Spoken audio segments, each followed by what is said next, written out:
KH500 ni miongoni mwa mbegu bora kabisa za mahindi ambazo zimekuwa zikifanya vizuri hapa nchini Tanzania.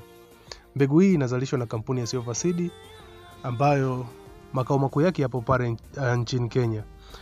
Sifa za mbegu hii ni kwamba inazaa watoto wawili, inakomaa ndani ya siku 110 mpaka siku 135. Mbegu hii imekuwa ina kipato kikubwa, kwani kwa eka moja unaweza kuvuna kati ya gunia 38 mpaka 45 endapo utafuata kanuni bora za kilimo. Mbegu hii haiozi ikiwa shambani, inakauka na kugeukia chini, inafunga mpaka juu, inabua nene, lakini pia ina kipato kikubwa sana. Haitoi pumba nyingi ukiwa umeenda kuikoboa. Inatoa unga mwingi na ugali wake huwa unakuwa ni mtamu sana.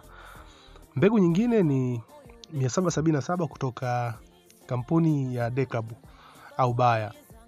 Mbegu hii ya 777 imekuwa na sifa kubwa sana nchini Tanzania, hasa nyanda za juu kusini.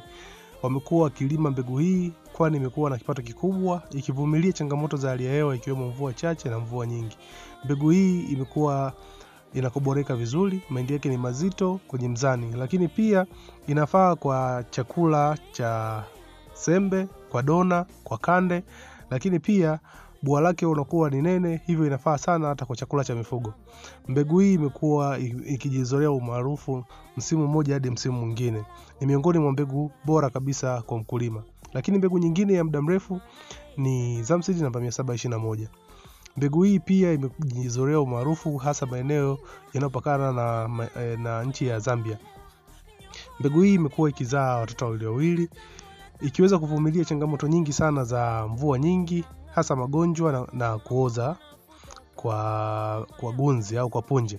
Lakini pia mbegu hii imekuwa na kipato kikubwa, kwani ina uwezo wa kutoa gunia 42 mpaka 45 kwenye eka moja endapo utafuata kanuni bora za kilimo. Mbegu hii imekuwa haiozi shambani, lakini pia ikikomaa inageukia chini. Mbegu nyingine ya muda mrefu ni kutoka kampuni ya Corteva Agriscience.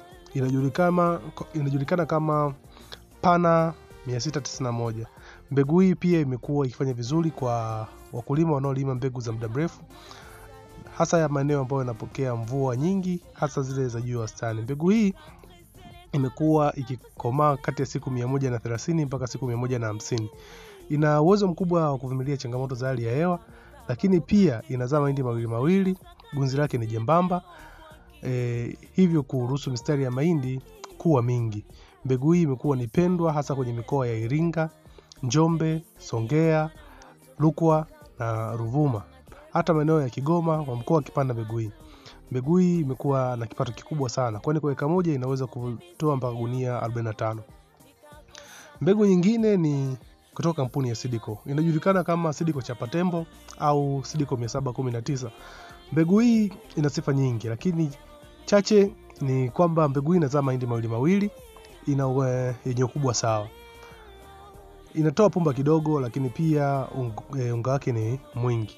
Mbegu hii ina gunzi jembamba, ina mistari ya mahindi kwenye gunzi mistari 18 mpaka 20. Lakini pia mbegu hii imekuwa ikilimwa kama mbegu ya mahindi ya kuchoma, lakini wakati mwingine mahindi ya chakula na mahindi ya kulishia mifugo. Sidiko Tembo ina uwezo mkubwa sana wa kuvumilia changamoto za mvua nyingi, hasa maeneo ya milimani na yale maeneo yote ambayo yanapokea mvua za juu wastani.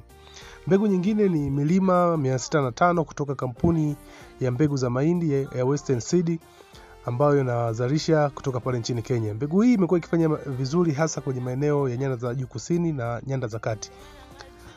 Mbegu za Western Seed au Aminika zimekuwa na uwezo mkubwa wa kuvumilia changamoto ya hali ya hewa. Mbegu hii pia imekuwa na gunzi jembamba, mistari ya mahindi inakuwa ni mingi, wastani wa mistari 18 mpaka 20 kwenye gunzi moja, lakini pia ikikomaa inageukia chini, lakini pia inafunga mpaka juu. Hizi ni baadhi ya mbegu pendwa nchini Tanzania ambazo zinachelewa kukomaa au zinalimwa kwenye ukanda wa mvua nyingi. Wasiliana nasi kwa simu namba 0744 47 97 93 ili kuweza kujipatia bidhaa zetu. Lakini pia unaweza kutuandikia kwenye comment hapo chini ni mbegu gani ambayo wewe unapendelea kuilima au changamoto gani ambayo unakutana nayo kulingana na mbegu ambayo unailima, nasi tutakusaidia. Karibuni sana. na tukutane shambani. Asanteni.